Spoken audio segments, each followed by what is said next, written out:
यशवा की रहनुमाई में बनी इसराइल वादा किए हुए मुल्क में दाखिल होने वाले थे। अब वो दरियाए यर्दन के किनारे तक पहुंच चुके थे। क्या आपको दरिया की दूसरी तरफ एक बड़ा शहर नजर आता है? वो शहर यरीहू था। शहर की चारों तरफ एक दीवार थी जो इतनी मजबूत और चौड़ी थी कि उसके ऊपर लोगों के मकान बने हुए थे। यशवा ने दो आदमियों को बुलाया और उनको हदायत दी, तुम यरीहू शहर में जाओ और उसका जायजा लेकर देखो कि उस पर हमला करने का बेहतरीन तरीका क्या होगा। ये काम खुफिया तौर पर करने की जरूरत थी ताकि वहां पर किसी को पता ना चले। वो दो आदमी दरिया को पार करके शहर में दाखिल हुए, लेकिन उनके सामने एक मसला ये था कि वो रात कहाँ ठहरे। इसलिए वो एक कस्बी के पास गए जिसका नाम राहब था। उसका घर शहर की बड़ी दीवार के ऊपर था, लेकिन किसी और ने उनको वहां जाते हुए देख लिया था। उसने फौरन यरीहू के बादशाह के पास जाकर बताया, दो इसराइली यहाँ आए हैं। वो जासूस होंगे जो हमारे मुल्क का जायजा लेना चाहते हैं। वो सब कुछ देखते और भालते हैं। सो बादशाह ने राहब को पैगाम भेजा कि उन दो आदमियों को जो तुम्हारे घर में आए हैं उन्हें हमारे सुपुर्द करो, क्योंकि वो इसराइली जासूस हैं। वो हमारे पूरे मुल्क में जासूसी करने आए हैं। लेकिन राहब ने उन आदमियों को घर की छत पर ले जाकर उन्हें लकड़ियों के ढेर के नीचे छुपाया था। जब सिपाही उसके पास आए तो उसने कहा, जी हाँ, दो आदमी यहाँ आए थे, लेकिन मुझे पता ना था कि वो कौन है और कहाँ से आए। शाम को जब शहर के फाटक बंद होने वाले थे तो वो चल दिए और मैं नहीं जानती कि वो किस तरफ गए। जल्दी उनका पीछा करो, तुम उन्हें जरूर जा लोगे। ये सुनकर सिपाही जल्दी से दरिया की तरफ भाग गए।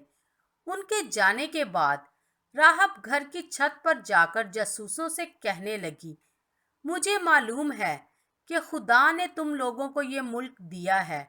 हमने सुना है कि उसने किस तरह बहरे कुलजम का पानी सुखा दिया और बियाबान में कैसे मोजज़े तुम्हारे लिए किए। मैं मानती हूँ कि तुम्हारा खुदावंद ही खुदा है। वो आसमान में रहता है मगर ज़मीन पर भी हुकूमत करता है। मेरे लोग खौफ से कांप रहे हैं। मुझसे वादा करो कि जब तुम इस मुल्क में आओगे तो मुझे और मेरे माँ बाप और बहन भाइयों को ना हलाक करोगे। जासूसों ने उसे यकीन दिलाया, अगर तुम हमारे बारे में किसी को ना बताओ तो जब हम इस शहर में दाखिल होंगे तो हम तुम्हारे साथ मेहरबानी और वफादारी से पेश आएंगे। इससे आप देख सकते हैं कि सब लोगों के लिए खुदावंद के बारे में सुनना कितनी अहम और ज़रूरी बात है। हो सकता है कि वो राहब की तरह खुदा पर ईमान लाएं और उसका खौफ माने। फिर राहब ने जासूसों से कहा, आ जाओ, मैं तुम्हें रस्से से खिड़की में से नीचे उतार दूंगी। तुम पहाड़ों की तरफ भागो और सिपाहियों से अपने आप को छुपाओ ताकि वो तुम्हें ना पकड़े। 3 दिन वहां रहो। जब तक सिपाही शहर में वापस ना आए तुम वहां छुपे रहो, फिर तुम अपनी राह लेना। जासूसों ने राहब से कहा, तुम ये सुर्ख डोरी अपनी खिड़की में बांधना।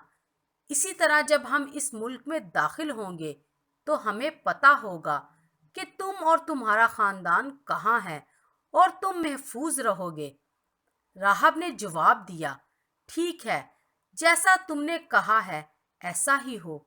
फिर उसने उन्हें रवाना किया और सुर्ख रंग की डोरी घर की खिड़की में बांध दी। जासूस 3 दिन तक पहाड़ी इलाके में छुपे रहे। इसके दौरान सिपाही उन्हें ढूंढने की कोशिश में लगे रहे, लेकिन वो ना मिले। इसलिए वो शहर में लौट गए। پھر ان جاسوسوں نے واپس آ کر یشوا سے کہا، یقیناً خداوند نے یہ پورا ملک ہمارے ہاتھ میں دے دیا ہے۔ وہاں کے سب لوگوں کے دل خوف سے کانپ رہے ہیں۔ خدا بنی اسرائیل کو وہ ملک ضرور دے گا کیونکہ اس نے وعدہ کیا تھا، اور جو بھی وعدہ خدا کرتا ہے وہ اسے پورا بھی کرتا ہے۔